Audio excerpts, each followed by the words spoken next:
Will you get a good salary hike this year? Who are the lucky ones who will get double-digit increments? It's going to be around about 10.3%. Sectors which have a stronger domestic demand are projecting a higher increase.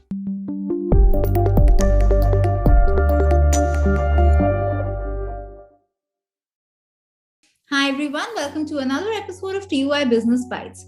Today we have with us Roopank Chaudhary. He's partner Aon India South Asia, and he's going to tell us about the average salary hike trends for this year and which are the worst and the best sectors for pay hikes. Hi Roopank, welcome to the show.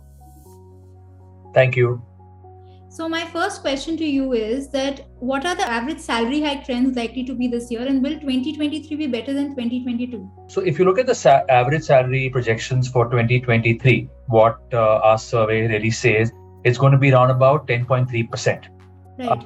Which is slightly lower than what we had seen last year when it was 10.6%.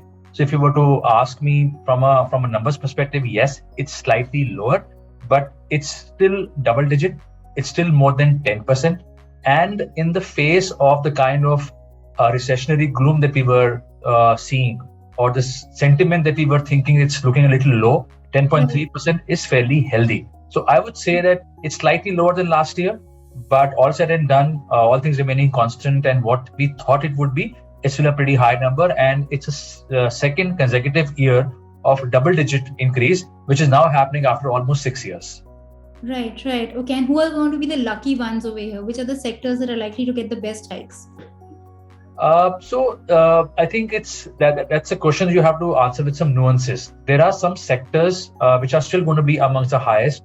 For example, IT, e-commerce, financial services, professional services, they're all above the 11% range. Right.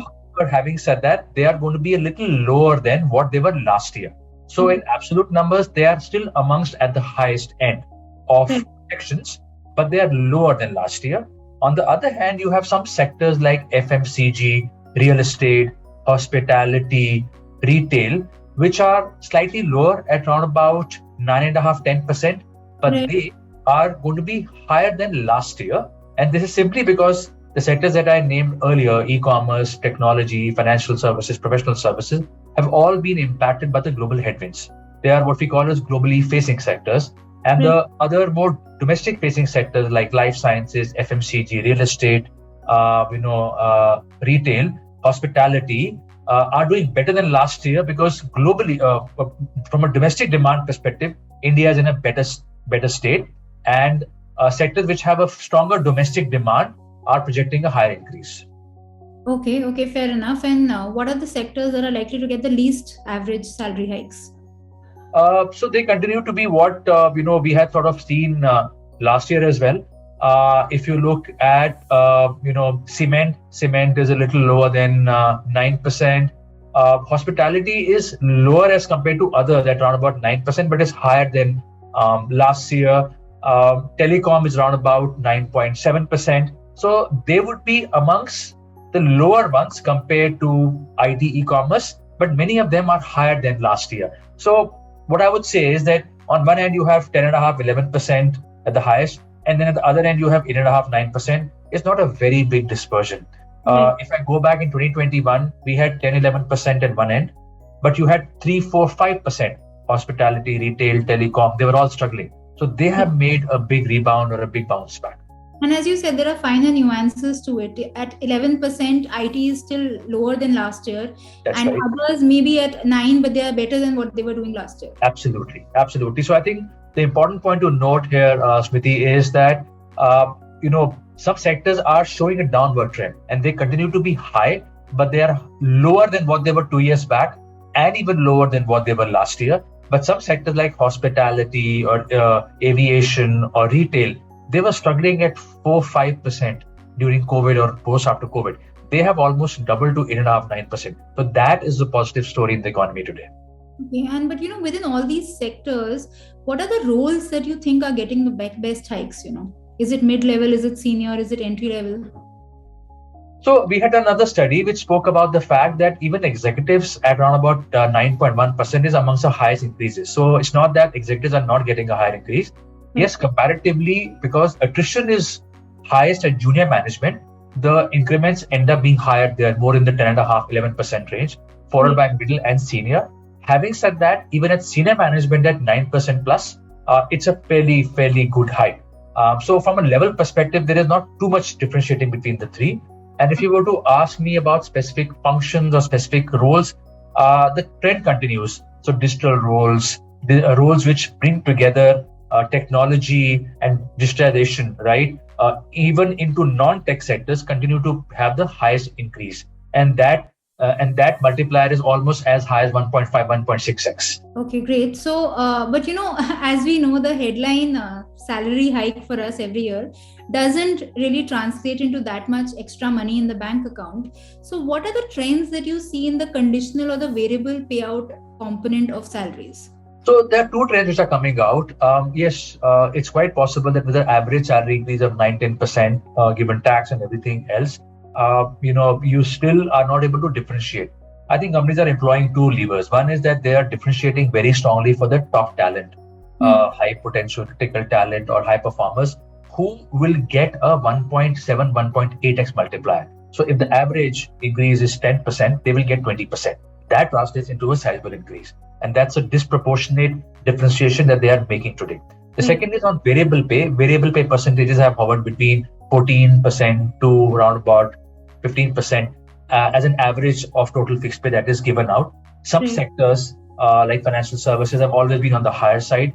Manufacturing has been on the lower side. But we are seeing performance differentiation leading to a higher aspect of variable pay that is coming into play. And the third element to create long-term wealth creation is organizations moving into long-term incentives, which is largely stock options or restricted stock, which is wealth gain and helping retention over the next 3 to 4 years, which is over and above the cash element that people get every year.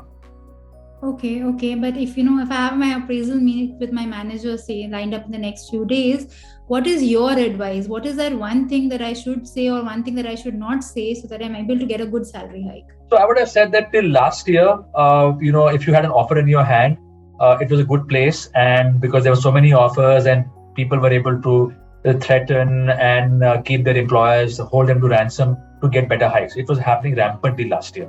It's still happening, but to a lesser extent because the tech offers with the tech layoffs have reduced. So people having 4 or 5 offers in hand and negotiating in their notice period and so on and so forth was a very commonplace thing, money back.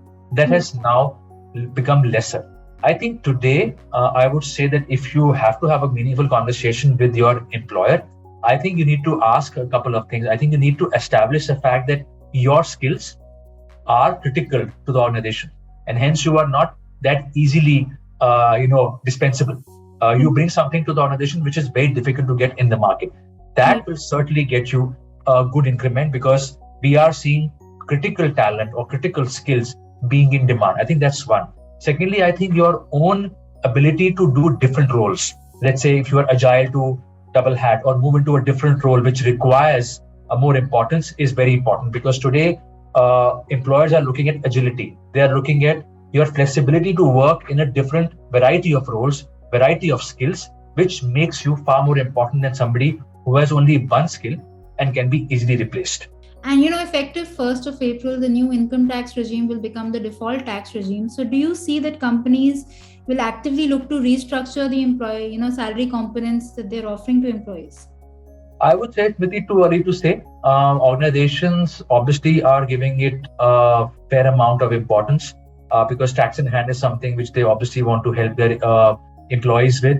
But given how the tax regime has fared, one doesn't see that much of a very strong lever or scope of saving tax, at least for a larger part of the population. So I would say it's still work in progress. We haven't seen too many companies making drastic changes to the structure yet, but yes, it's under discussion. There was talk about labor code of wages as well that did not come through yet, and there was going to be some changes basis that, but it's quite possible that may not happen till next year. That will possibly warrant a far more change as compared to just trying to change for the new tax regime. But as I said, work in progress. You might hear something maybe after the month of April.